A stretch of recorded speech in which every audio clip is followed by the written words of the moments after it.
My name is Megan and welcome to Wanderlust Voyages. We are here to tell you all about Morocco, from the cities to the culture to the cuisine. If you would like to learn more about Morocco, please be sure to like this video and subscribe, hitting that notification bell so that you are notified of all of our future videos. So today I am actually in Morocco. I am in Marrakesh at the beautiful Sofitel Soul Lounge and Spa. It is an incredible location. We absolutely love it here. They are wonderful. But what I wanted to talk about is just give you a quick update on how the process was for actually getting to Morocco. As people are starting to travel more, they do have a lot of questions. What is plane travel like now? What is it like getting through customs? And so I just wanted to kind of go over that. And quick disclaimer, I know that a lot of European countries still have closed borders to Morocco. This is going to be focused on traveling from the US, which has open borders. So from the US, we absolutely recommend traveling via Royal Air Maroc. Royal Air Maroc has direct flight from JFK to Casablanca, and there's 2 flights a week from IAD down in DC to Casablanca. This is going to be much better than trying to route through Europe because those flights often get canceled due to border issues. So coming directly from the US is going to be the safest. We do not anticipate there being any closures of the border to the US due to the high rates of vaccination in the United States. That is one of the big factors. So, and we've been talking to people on the ground, and it's the general consensus, totally fine coming from the United States. So, that said, what is it like? What is JFK Airport like? The process on the plane, how is it for safety? Now, as I have mentioned before, you still need a negative PCR test, not rapid test, PCR, before you board. It has to be administered within 72 hours prior to travel. You have to have a printout with you. And this is regardless of vaccination status. Anyone 12 years and older needs a negative PCR test. So, as I said, have that printed out. And you also will need to do a health screening form. And that, again, you want to do right before you travel. This is, again, something that you need to print out, and don't do it far in advance because it asks about, in the last 14 days, have you had this, this, and this? So you need to do that right before you travel. And don't think that, oh, I can just do it. No, when you hit the button at the end, it submits it as well as allowing you to print it. So wait until right before you travel. Print that out as well. Now, for check-in, the Royal Air Maroc, because it is a very full flight, it seems every time it goes. So be prepared for a bit of a wait. Getting to the airport early, not necessarily going to save you from that on this flight, because we had to get to New York before we could take that flight.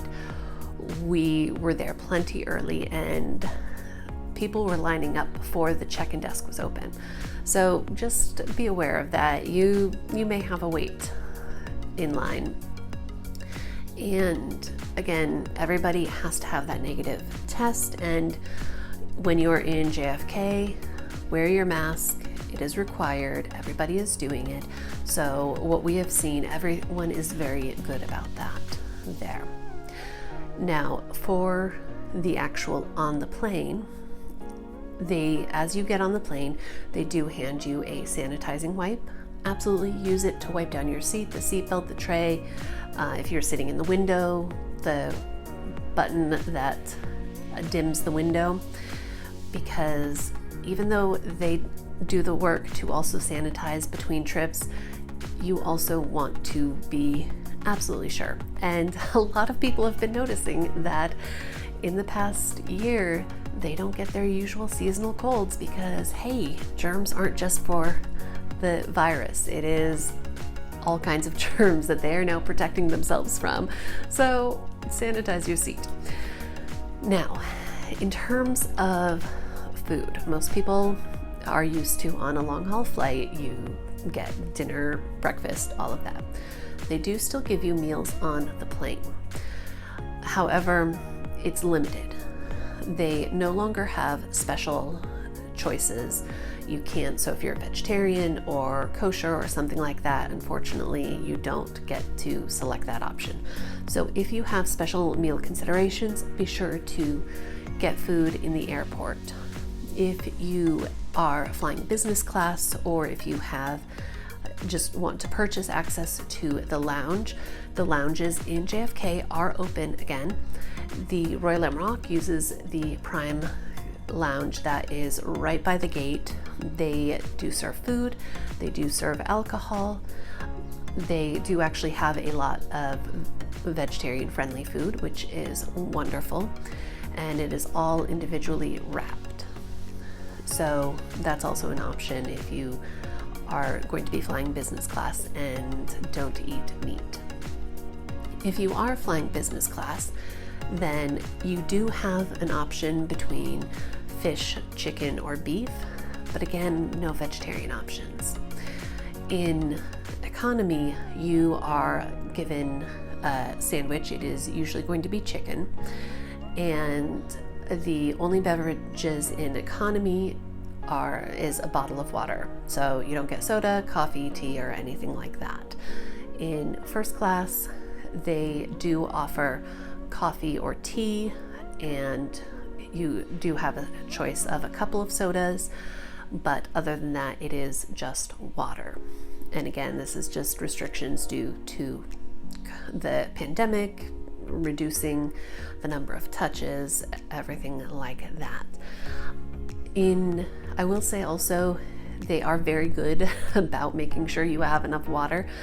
Because of this reducing the number of touches on everything, you no longer get a cup of water, they just give you a bottle. So you stay well hydrated. That I know was something that was kind of a struggle before, that they would often get comments about, is that they don't give you enough water on such a long flight. They do now.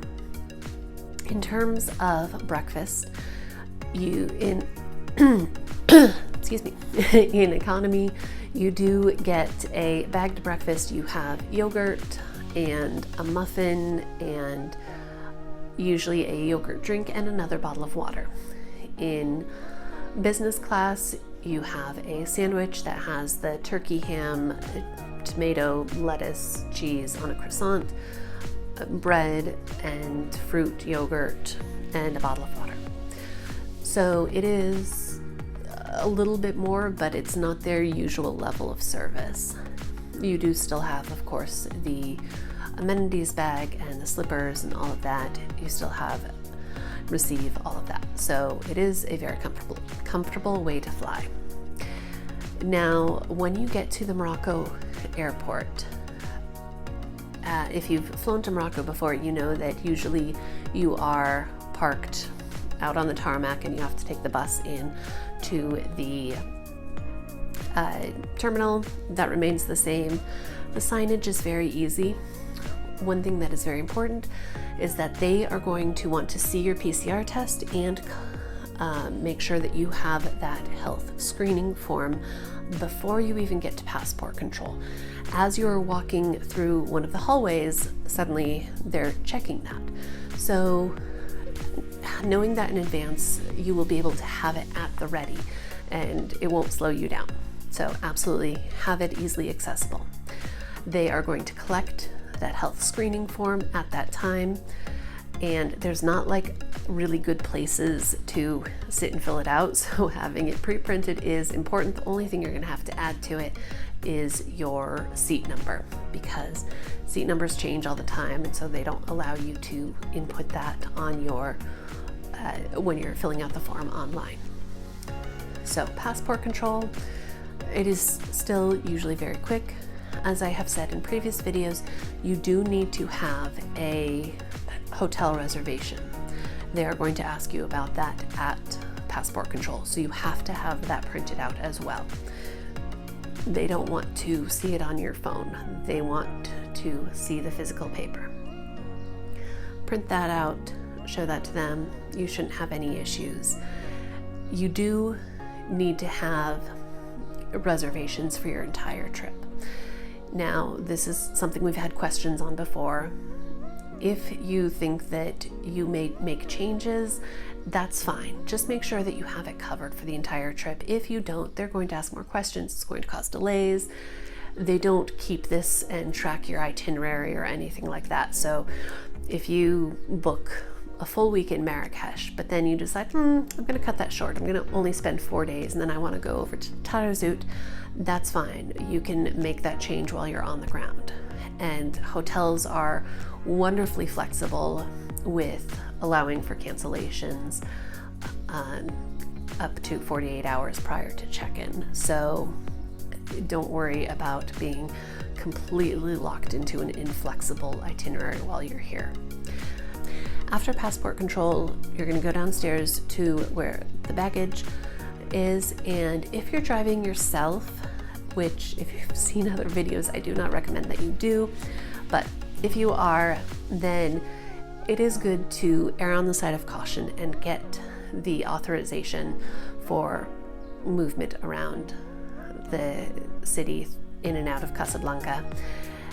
So it's not strictly required, because having an American passport and a hotel reservation should be enough, but it doesn't hurt to have it as well. So there's going to be 2 forms that you fill out, and when you go down the escalator to the baggage claim, you're just going to go to your right and you'll see there's some podiums set up with 2 stacks of paper. Fill them both out. They are in French, so you may need to have your translator up if you don't understand all of it. And then you're going to take it to the desk at the end of the little roped area, and they're going to keep one, stamp and sign the other, and that is your authorization. If you get stopped by the police for a check, they may ask to see that as well. If you are with a driver, don't worry about it. The tourism drivers are clearly working with travelers who have reservations, so they're not going to be asked for that authorization. The luggage does still unfortunately take a while to get out, and again, that's just because it's parked so far away. It takes a little bit extra time, so just have a little bit of patience. And then when you exit and go through customs, you do have to put your bags through another scanner. If they see something a little bit strange, maybe a lot of pieces of metal or something, they may ask you to open it up, and they just want to check it out, because it's not just the usual type of contraband they're looking for. Other things like a drone, if you do not have authorization, you are not allowed to bring that into the country. And so if they see something that looks like it could be a drone in your suitcase, they're going to confiscate it if you do not have a permit. So don't do that. And once you get out of the airport, everything is very close to normal. Technically, there is still a mask mandate on the ground. Realistically, many people wear it on their chin, wear it on their neck. Some people don't wear it at all. It is what it is. The risk is very low here. They have maybe 2 deaths, usually 1 death a day in the entire country from COVID, which is less than regular diseases. And the number of active cases continues to fall. It is well under 3,000 cases, and depending on what you're doing, a lot of things that you do in Morocco are outdoors, and as we know, much lower risk of transmission outdoors. So yes, the mask mandate is not well followed, but it's not a huge problem. Always, of course, we recommend wearing a mask. Just be safe. Just because other people aren't doing it doesn't mean that you should be careless as well. And because also you're going to need to get a PCR test to go back. Now, in terms of how things are on the ground, I'm, as I said, in Marrakesh. I went through Oulidia first, and now down here in Marrakesh, everything is looking very normal. I know that when I was here in February and even before that in September, like Juma Elfna was empty. I'd never seen it that deserted. But we were just there yesterday. There was a lot there, a lot of people, a lot of businesses open, a lot of people walking around, and the same thing with the shops. Things are very busy.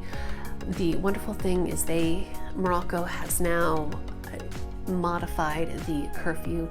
Everything is open till 11 p.m.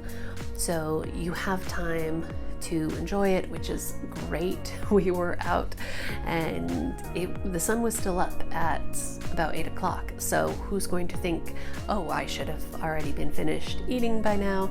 So it's great that that extension is still in place, or that extension has happened. There is still a prohibition on live entertainment, unfortunately, but bars are still closed, but it's something where you can still, certain lounges are open as long as they also serve food. You just can't go to a nightclub. The staff at hotels and restaurants are all very conscientious of the restrictions and health and safety, and still adhere to those quite strictly. You see all of the staff wearing masks. They, again, reduce touches. People are not going to offer to shake your hand. They try to make things as touchless as possible. We stayed at the Sofitel Lounge and Spa, and they have the seal on the door, so as they prepare a room, when someone is coming, they'll come in and put the water and the fruit and all of that, and then they make sure everything is disinfected, and then they seal the doors so no one else is going to be in there after it has been deemed cleaned properly. They provide you with a wonderful little kit that has masks and sanitizing wipes and a sanitizing spray, which is wonderful. They have this special formula that has orange blossom water in it, so it actually smells really good. I love it. I'm very excited we have more of that now. And they have touchless menus. It is the QR code, you just scan it, and of course they have free Wi-Fi here, so you don't need to worry about having to have data or anything. That's all taken care of. With breakfast, they have plexiglass, they have people to help serve you. So again, trying to find a wonderful balance between keeping everything very safe, but also making it feel like a very normal experience. And everything has been absolutely wonderful. I will be posting some updates, and also if you don't follow us on Instagram, we are at Wanderlust Voyages Travel. There will be some updates there. Jimmy is our mascot. He likes to inspect all the hotels, so if you want to see the adventures of Jimmy the Camel, be sure to follow him as well. And that is all for today. I will probably share some more updates. I am going back to family in Meknes, and so we'll do some more cooking videos there. And until next time, that is all, and I hope that you will consider coming to Morocco sometime soon. It is wonderful, the weather is incredible, and everybody is so nice, and it is very, very safe. So thank you so much, and I hope to see you in Morocco.